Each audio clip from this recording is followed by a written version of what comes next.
Okay, so $399 for an iPhone.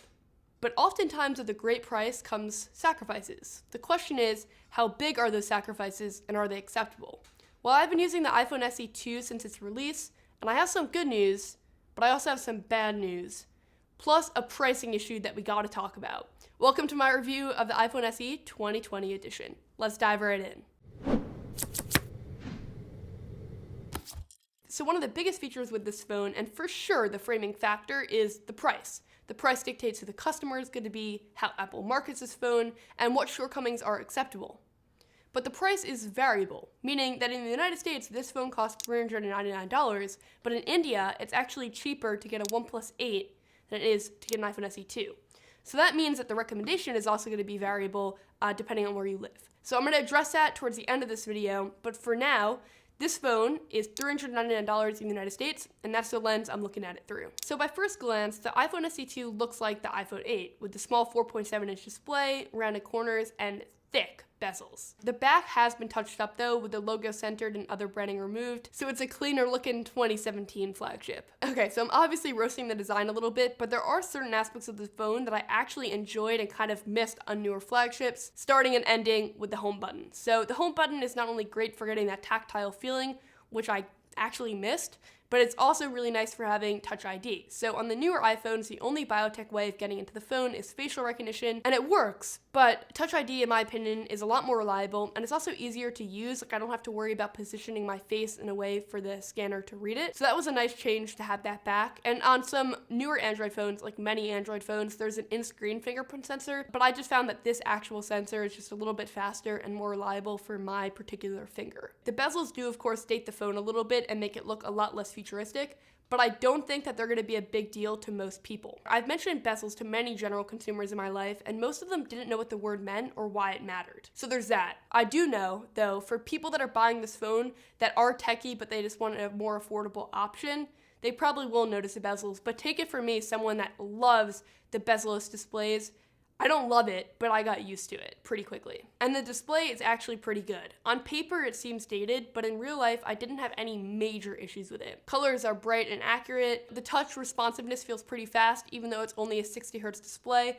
Apple has pretty good touch responsiveness across all of their iPhones, and it's the same thing here. And it's one-handable. So one-handable, in fact, that it actually is sometimes uncomfortable to use more than one hand. Like, there's not enough surface area on the back. So for people that love compact phones, this is definitely going to be a benefit. And for myself, there was certain times where I loved it, like when I was drinking a cup of coffee and mindlessly scrolling on Instagram. That was nice.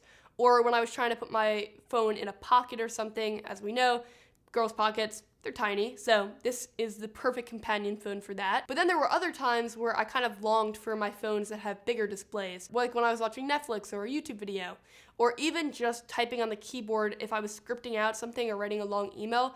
Eventually, the smaller keyboard got a little bit annoying to use. That's not to say that this display is unusable. It definitely is not.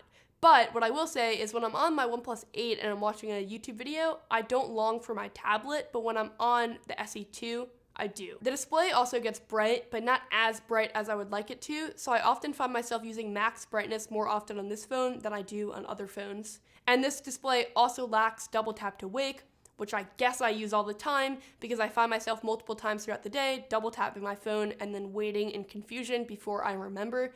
So that's definitely a habit that's going to take more than 2 weeks to break. It's a little feature that I miss on the daily. So that leads me to my initial discussion about price. The iPhone SE 2 is a lot cheaper than the phones I'm comparing it to in the back of my mind, like the S20 or the OnePlus 8 or the V60. All of those phones are a lot more expensive, so it makes sense that the iPhone SE 2 would have a worse quality display overall. But I'm also thinking about phones like the Samsung Galaxy A51, which is a similar price, and that display looks a lot more futuristic. I just got it in the studio, so expect a review soon. But even taking that out of the context, if you just look at this display and don't compare it, it's not a bad display. It's actually a pretty good display. If the size is what you're looking for, then I think that you will be really happy with this display. Apple does displays really well, even when they're not excellent on paper, and they definitely executed and put a pretty good display in this phone. And then there's the camera. So the iPhone SE 2 on paper has a pretty humble camera situation with one lens on the back, no ultra-wide or excellent zoom capabilities, but in real life, I think it actually performed pretty well overall. I'm going to throw it over to Ellie, her channel will be linked below, to give you an analysis of the camera, and then I'm going to talk a little bit about low light because we need to talk about low light. Thanks, Jacqueline. So the iPhone SE camera, how does it fare? Well, we've got a 7 megapixel camera on the front and a 12 megapixel camera on the back. And I've got to say, straight out of the phone, these photos are bright, beautiful, crisp. I would chuck them straight on social media. You don't even need to put a filter. And I did go around the place and take a bunch of different photos, and it was just lovely. Like, it's a great all-round camera, but there are a few little things here and there where I was a little bit let down. For example, the selfies. You gotta have a good selfie, and they were decent, especially in a place where it's well lit, as you can see here. But when it comes to portrait mode, which is great that it has this feature, it can be a little hairy, as in it doesn't really work.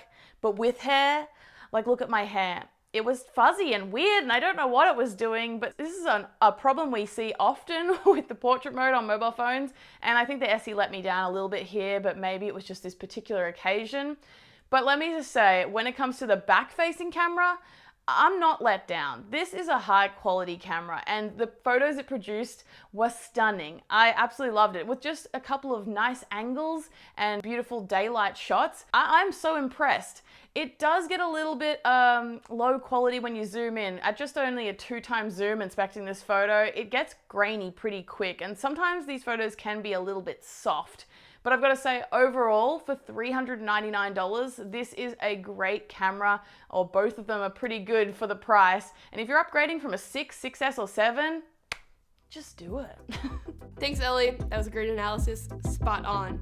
I would say that the iPhone SE 2, for the most part, produces images that I'm pretty down to post in my social media, but if I need to zoom in a lot, this is not the camera I'd be picking up. And also in lower light, it's kind of hit or miss. This phone does not have a night mode, and a lot of the newer phones have that, and you definitely feel the fact that it's lacking it when you're taking photos in lower light, so there's some grain, general softness, it's not bright enough. I feel like the lack of night mode is definitely a shortcoming of this phone, but I think that that feature is a lot less important than having a good selfie camera or having portrait mode. So I'm glad that they picked that feature to leave out of this phone, but of course it would have been nice to have. One feature that they did include is 4K video on the back, and the video from this phone is really, really good. iPhones have had like the best video quality for smartphones for a couple years now, and this phone definitely has excellent video quality. Driving through to the next section, we gotta talk about the audio drivers, and I gotta say that the speakers on this phone, they're pretty good. There's definitely range, it sounds crisp, and it can fill up a small to medium-sized room, no problem, which is really exciting to see. When I listen to podcasts or YouTube videos or music, I'm always satisfied.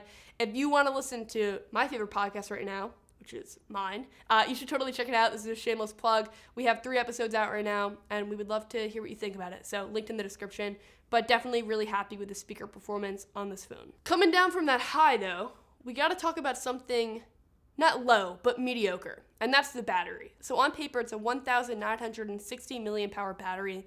So my expectations for it were pretty average, and that's what it was. On really heavy days where I used the phone at like max brightness and I watched a lot of videos and I was on Zoom calls, I did not get like all day battery life. On one day in particular that I recorded, I had 2 hours and 23 minutes of screen on time with 3% left, and that was an extremely heavy day. And then the next day when I used the phone, a little bit of a lighter day, I had 2 hours and 15 minutes of screen on time with 44% left. So battery is definitely gonna heavily depend on how you use the phone. Some people use their phone in a more moderate way, and then this will be an all day to day and a half phone. But if you're like me and you consume a ton of videos or are on Zoom calls all the time, you're definitely gonna drain the battery a little bit faster. And another thing that actually plays a role in that is cellular connectivity. So I'm obviously staying home right now to help flatten the curve. So I'm not using cellular connectivity most of the time, I'm using Wi-Fi.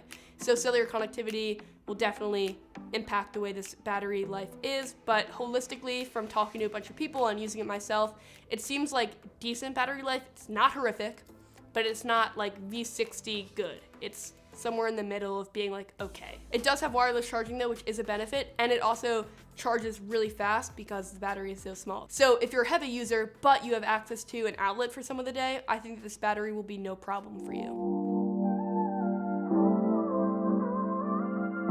The giant elephant in the room, though, is the price. And in the United States, at $399, I think that this phone is an awesome deal. You not only get a phone that is built pretty well, but you also get a phone that has awesome internals like the A13 Bionic chip, which is Apple's newest processor for their iPhones. So not only does this phone feel really fast right now and fly through everything I throw at it, but it has headroom for many years to come to be fast. And when you pair that with Apple's track record of providing software updates to older phones for many years, it creates this awesome package where you can get a really solid phone right now in a great, albeit closed ecosystem that can last for many years. So if you're planning on buying in the United States, I would say do it, but maybe get the mid-tier storage model, because at 64 gigabytes for the base, it's definitely not a lot if you're planning on shooting a lot of videos and downloading a lot of movies and music. You're probably gonna wanna give yourself a little headroom, especially if you plan on keeping the phone for a couple years. Outside of the United States though, it definitely gets a little bit dicier. Like the fact that you can get this phone in India for a little bit less than the iPhone SE 2 makes the decision a little bit tougher, because aesthetically this phone, in my opinion, looks a lot better with the thinner bezels and the bigger display.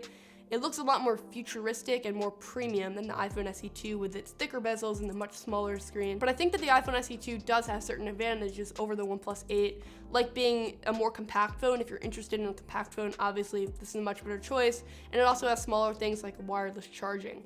But I think that the main thing is the ecosystem. If you are interested in Android, obviously this would be the great phone for you, but if you want into the Apple ecosystem, which has a slew of products and services, there has never been a better time to get into that ecosystem, and the iPhone SE 2 is your perfect key.